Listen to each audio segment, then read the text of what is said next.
Fala pessoal, sejam muito bem-vindos a mais um vídeo da MedPulse. Hoje a gente vai falar sobre convênios de saúde, né? Sobre todos os problemas que tem causado no mercado de saúde no Brasil e como você, médico, vai se libertar disso, tá? Tudo isso logo depois da vinhetinha.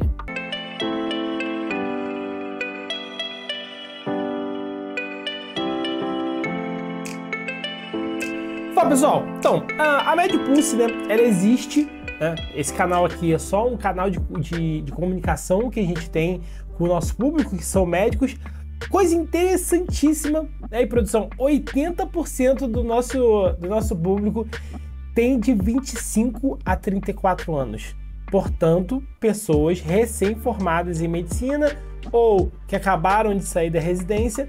Isso é muito importante e uma coisa que me deixa muito feliz também. 65% do nosso público é feminino. Então, tem muitas médicas aí que estão querendo saber mais sobre marketing médico e vou te falar, isso me deixa extremamente feliz, pessoal, tá? Não é à toa, não. Boa parte dos nossos clientes aqui na MedPulse são mulheres, esmagadora maior parte delas, tá? Então, isso causa uma transformação, né?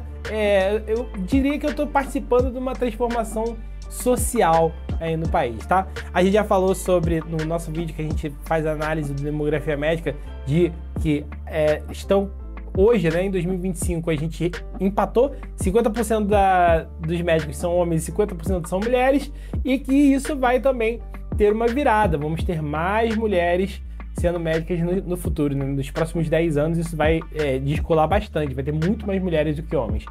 Gente, fico muito feliz, muito obrigado, vocês são o público, tá? E vocês veem também pelas nossas entrevistas, né? Fizemos entrevistas aí com a doutora Ana, com a doutora Natália, com a doutora Viviane, né? E com alguns doutores também. Então, já deixa que vai ficar aqui, ó, o QR Code para vocês verem o que a gente é capaz de fazer, a transformação que a gente é capaz de fazer na carreira de vocês. Tá bom? Então, pessoal, vamos lá, sem mais delongas, vamos para o nosso vídeo. Pessoal, convênio, né? De um modo geral, o que é um convênio? Eu quero explicar porque é importante. O convênio é um clube. O que é um clube, né? É um consórcio. É um consórcio onde pessoas se reúnem para fazer o pagamento daquilo que elas não conseguiriam fazer sozinhas. Perfeito? Até aí, tranquilo? As pessoas pagam mensalidades. O convênio, né, administra esse fundo e ele precisa começar a fazer pagamentos. Bom, vamos verificar uma coisa, tá? Não é segredo para ninguém, se você não sabe, tudo bem, mas a população brasileira está envelhecendo. Estamos nos tornando cada vez mais velhos, estamos morrendo cada vez mais tarde. E o que significa isso? Significa mais gastos com saúde. Então, os convênios que gastavam ali há 10, 20, 30 anos atrás um valor, hoje eles gastam mais do que isso. Primeiro, pelo simples fato da população brasileira estar envelhecendo, ok? Número 2, problemas do convênio, do plano de saúde. Número 2, a esmagadora maior parte dos custos de saúde são cotados em dólar. Por quê? Boa parte da tecnologia é importada, tá? Heitor, mas eu tenho tem muitas fábricas aqui no Brasil. Gente, esmagadora maior parte dessas fábricas que atuam aqui no Brasil utilizam patentes de fora e a gente está num mundo altamente globalizado, todos esses custos estão dolarizados, tá? Então, assim, não se engane, não seja enganado aí. Não, mas a gente come em real, a gente gasta em real. Absolutamente tudo que a gente está falando aqui é dólar. E quando a gente sai, vamos lá, 10 anos atrás, de um dólar de 1,80 para um dólar de quase R$6, 5,50, né? A gente tá falando de um aumento de custos. Todos os custos. Então, mas é só material? Não. Material é mão de obra, porque a mão de obra, essas coisas que eu estou usando aqui, pessoal, televisão, né? Componentes eletrônicos. A gente precisou comprar aqui. Essa televisão custou um determinado valor, mas isso tem tudo a ver com o dólar, porque a maior parte do equipamento que está vindo nessa televisão é dólar, tá? E outra coisa, uma companhia, nesse caso coreana, Esse teclado, ok que é um teclado fabricado aqui do Brasil, mas ele usa a tecnologia vindo de fora. O tablet, o celular, tudo que você está vendo aqui, ele é afetado pelo dólar de alguma maneira, tá? Então, não se engane.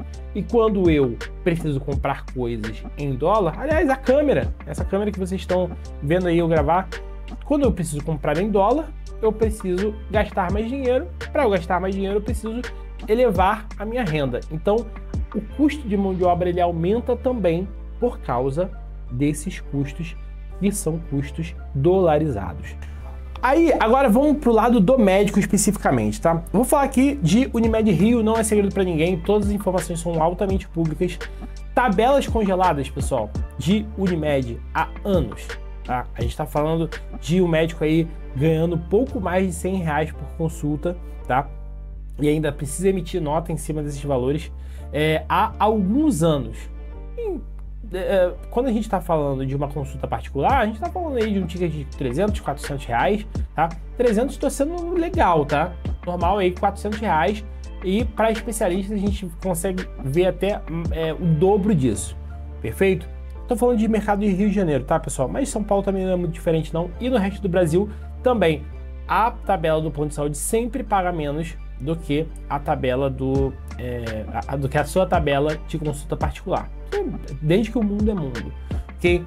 Então, pessoal, a gente tem uma questão que ganha-se mais em consultas particulares, ok? Heitor, mas eu tenho uma demanda no plano de saúde muito grande. Eu já ouvi médico falando que atende 30 pacientes dia, 30, 40 pacientes dia no plano de saúde, tá? Nada contra, mas o burnout vem a cavalo, né?